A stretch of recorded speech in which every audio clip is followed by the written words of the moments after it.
Hey this is Palak Sharma from PDS city sector. तो आज हम इस वीडियो में कवर करेंगे taxable supplies in GST. Taxable supply GST के अंदर सबसे पहले है कि सप्लाई हम कर रहे हैं कंसिडरेशन के लिए, फॉर कंसिडरेशन, ठीक है। नेक्स्ट है without consideration, supply without consideration कैसे होगी। थर्ड है supply of goods and services, goods और सर्विसेज की सप्लाई। और फोर्थ मतलब लास्ट है इंपोर्ट करनी है, हमने सर्विसेज इंपोर्ट करनी है, तो हम कैसे करेंगे। तो ये सब टैक्सेबल सप्लाईज हमने देखनी है चार। For consideration, without consideration, supply of goods and services, import of services. For consideration, without consideration, supply of services, supply of goods and services और इंपोर्ट ऑफ सर्विसेज। सबसे पहले है supply for consideration, supply for consideration in course of business. तो हमने यहाँ पे भी देखा था ना कि सप्लाई के अंदर क्या क्या चीजें कवर होती है, सेल, ट्रांसफर, ये सब चीजें ही हमने दोबारा से यहाँ पे लिखनी है सप्लाई फॉर कंसिडरेशन के अंदर।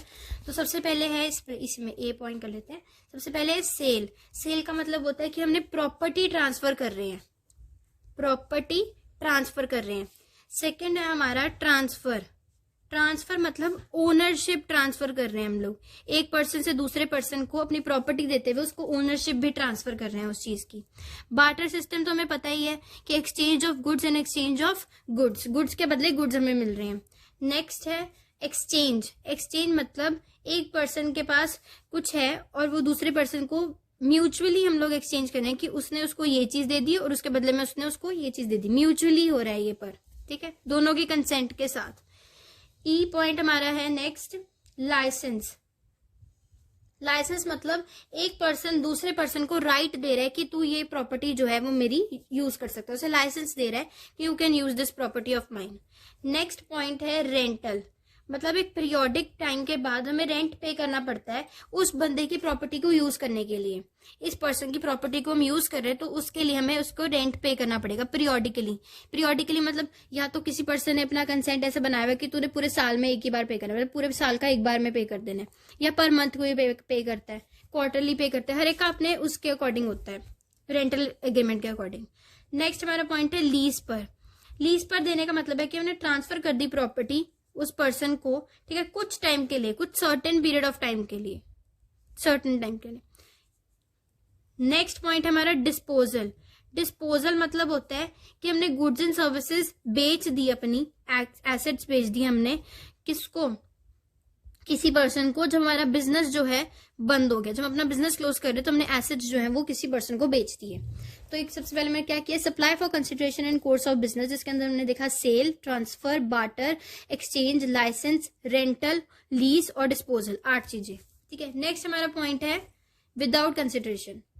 सप्लाई विदाउट कंसिडरेशन के अंदर ये है कि गुड्स जो है वो प्रिंसिपल पर्सन है, उसने गुड्स अपने बेचे किसी एजेंट को, ठीक है, उस एजेंट के थ्रू पर्सन उनकी सप्लाईज को एंजॉय कर रहे हैं, ठीक है।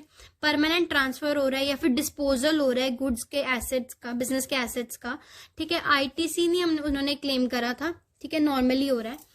और ये जो गुड्स की सप्लाई कर रहे हैं हम, ये डिस्टिंक्ट पर्सन से भी हो सकते हैं, मतलब हम सप्लाई जो है वो डिस्टिंक्ट पर्सन के बीच में भी कर सकते हैं, या रिलेटेड पर्सन जो उस बिजनेस से रिलेटेड है उसके साथ भी, या कोई और पर्सन जो उस सप्लाई से रिलेटेड नहीं है, ठीक है।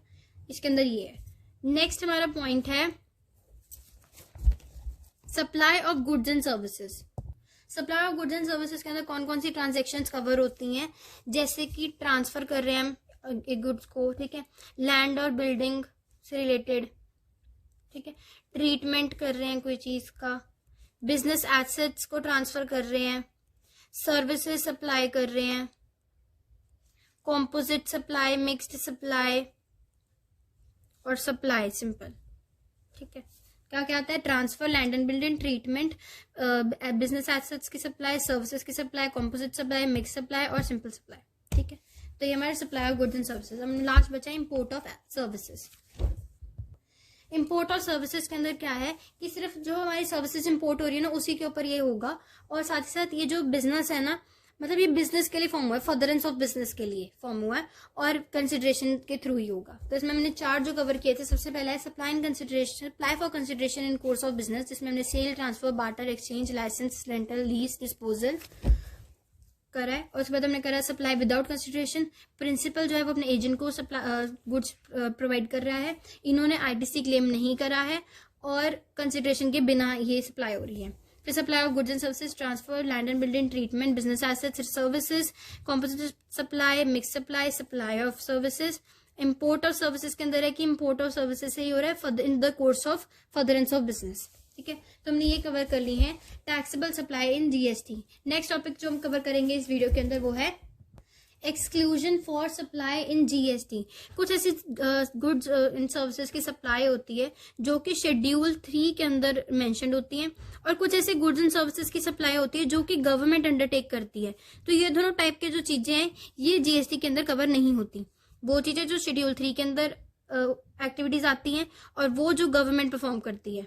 ठीक है, तो अब गवर्नमेंट जो परफॉर्म करती है वो तो होंगी, और अब हम इसमें कवर करेंगे, इसमें जो हम देखेंगे एक्सक्लूजन के अंदर वो है शेड्यूल 3 के अंदर कौन कौन सी आती हैं। तो शेड्यूल 3 के अंदर आती हैं 5 चीजें। ठीक है, सबसे पहले है मेंबर ऑफ पार्लियामेंट से रिलेटेड। ठीक है, मेंबर ऑफ पार्लियामेंट। दूसरा है फ्यूनरल से रिलेटेड। फिर लैंड और बिल्डिंग की सेल करेंगे तो बेटिंग और गैम्बलिंग। ठीक है, मतलब जो जुआ एंड ऑल। और लास्ट है हमारा लॉटरी। ये सब चीजें जो है इनको जो है जीएसटी संभालता ही नहीं है।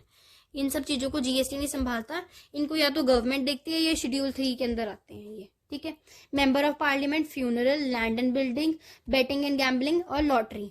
ठीक है, तो सबसे पहले हम करते हैं मेंबर ऑफ पार्लियामेंट। इसके अंदर क्या होगा, जैसे कोई एमएलए, एमपी है या कोई भी ऐसा पर्सन है, मेंबर ऑफ पंचायत, ऐसे कोई बंदा है जो सर्विसेज प्रोवाइड कर रहा है हमें, तो वो जो सर्विसेज प्रोवाइड कर रहा है या हमें गुड्स दे रहा है उसे हम supply of goods and services नहीं मानेंगे, इसीलिए हम जीएसटी के अंदर इसको नहीं मानेंगे। ठीक है, वो हमें दे रहा है as a token of love, या फिर उसने हमारे को सर्विस वेलफेयर के लिए प्रोवाइड कर रहा है बेसिकली ये। ठीक है, उसके बाद है नेक्स्ट है फ्यूनरल, मतलब सर्विसेज जो फ्यूनरल या ब्यूरल के लिए यूज होती हैं, वो उनके लिए क्या होता है कि इनमें जो ट्रांसपोर्टेशन होता है डिकीज के लिए, उसके लिए भी हम जीएसटी नहीं लगाते हैं। ठीक है, क्योंकि डेथ होगी उसके बाद ये फ्यूनरल होता है।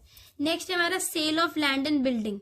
जब हमारी प्रीमिसेस, कोई भी प्रीमिसेस है वो सेल हो रही है कंस्ट्रक्शन के दौरान जब कोई प्रीमिसेस सेल होती है तब हम उसको कंसिडर करते हैं as supply of service by the builder. ठीक है, और इसको हम लोग सेल किसे होगा, जैसे ऑक्यूपेशन सर्टिफिकेट मिलने के बाद वो सेल कर सकते हैं हम लोग उसको। और ये जो सेल हो रही है ये एज इमूवेबल प्रॉपर्टी हो रही है, तो इसलिए इसके ऊपर हम लोग टैक्सेस नहीं लगाएंगे। क्या करें हमने लैंड एंड बिल्डिंग में कि जब हम सेल कर रहे हैं लैंड एंड बिल्डिंग को, कंस्ट्रक्शन के दौरान हम उसको सेल कर रहे हैं तो उसको ऑक्यूपेशन सर्टिफिकेट ऑब्टेन होगा, और सेकेंडली ये ट्रांजैक्शन जो है वो एक इमूवेबल प्रॉपर्टी की है, तो इमूवेबल प्रॉपर्टी की है तो इसलिए इसके ऊपर टैक्स नहीं लगेगा। ठीक है, नेक्स्ट है हमारा बेटिंग एंड गैम्बलिंग। बेटिंग और गैम्बलिंग को भी हम एक नॉन टैक्सेबल इवेंट मानते हैं। ऐसा क्यों, क्योंकि ना जब हम बेटिंग और गैम्बलिंग कर रहे हैं तो एक गेम है।